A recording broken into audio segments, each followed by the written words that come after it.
we're back now from NAB, live, Las Vegas, here at the Kessler booth with Tom Gilmet, who is a camera specialist. And he's going to explain to me exactly what Kessler does and some of the new technology that they have. So first off, we'll start with Kessler and exactly what kind of company Kessler is and what kind of products they have.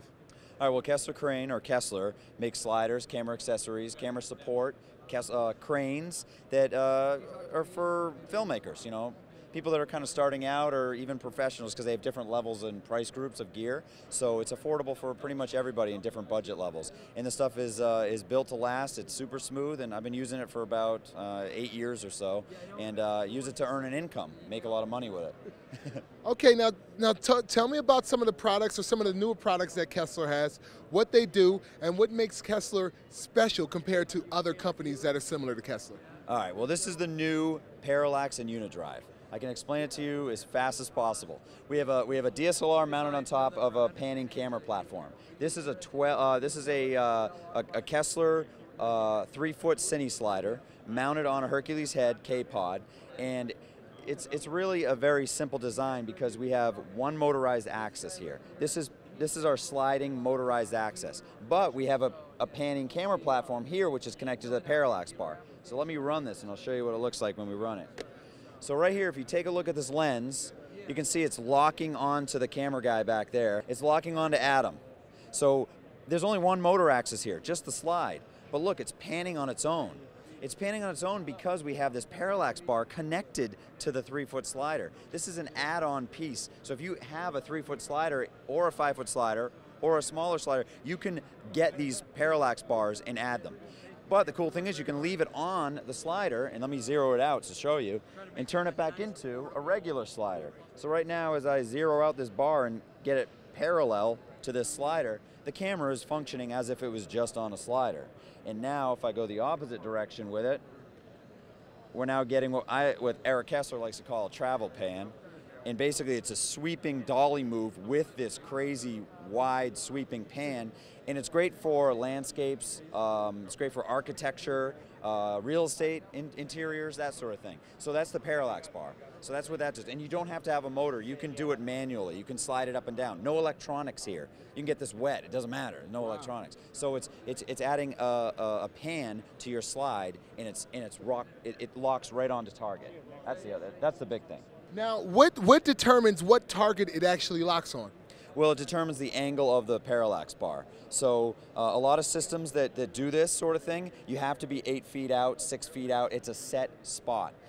Every time you adjust this rod here on the parallax bar, you can make your visual anchor point about a foot from the slider. So you can see the camera wrapping around my finger. Or with a minor adjustment of the rod, I can make the visual focal point Adam, which is about 6 feet away from us. And we can also make it 8 feet, 10 feet, 12 feet, just by adjusting the bar to infinity. Wow, to infinity. Yeah. And then, and so what determines how fast this slides up or down? All right, well, if it's in manual mode, it's as fast as you make it yourself. Okay. If you have a friction knob, you add friction, you slide it up and down in manual mode. With this new UniDrive system, which you're seeing the looping feature, cameras looping back and forth, you can use this simple device. It was kind of designed with simplicity, like some Apple products, very minimal menus, so it's not very confusing, but it has 4 different features. It has manual adjust, which you can just simply, hold on, get into manual adjust.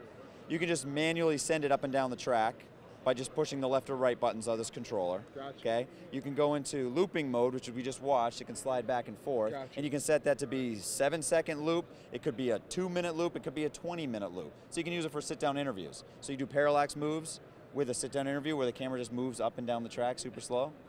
Cool shot. And you can go into time-lapse mode. We need this in our studio.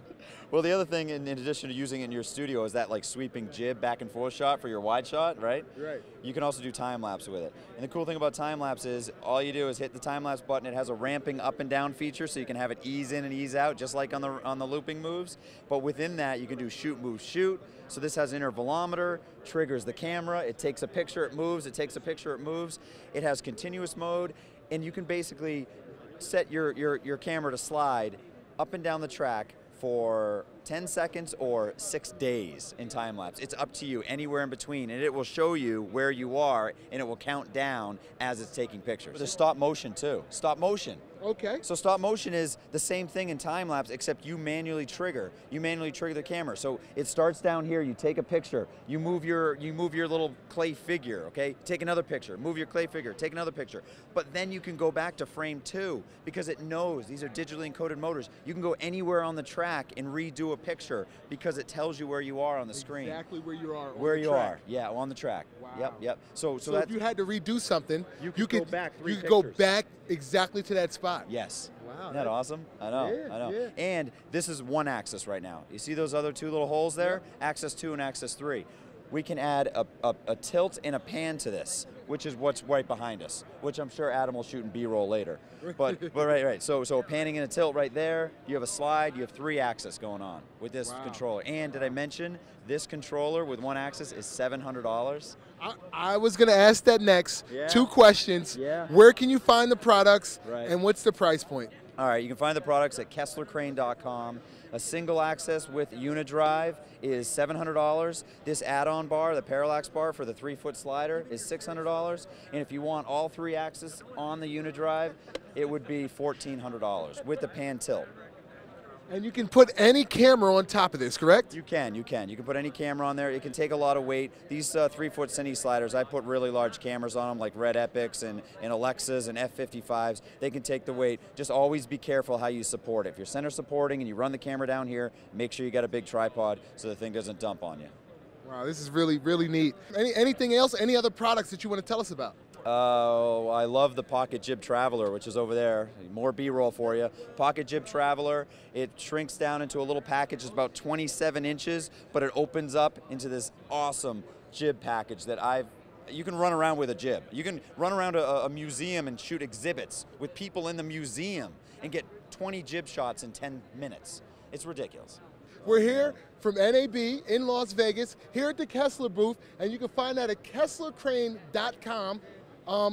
Low cost, very efficient, and it does so much. Yeah, it does so much. So I appreciate you telling us all about it, Tom. No problem. Dale Reed, BeTerrific TV. I'll see you guys soon.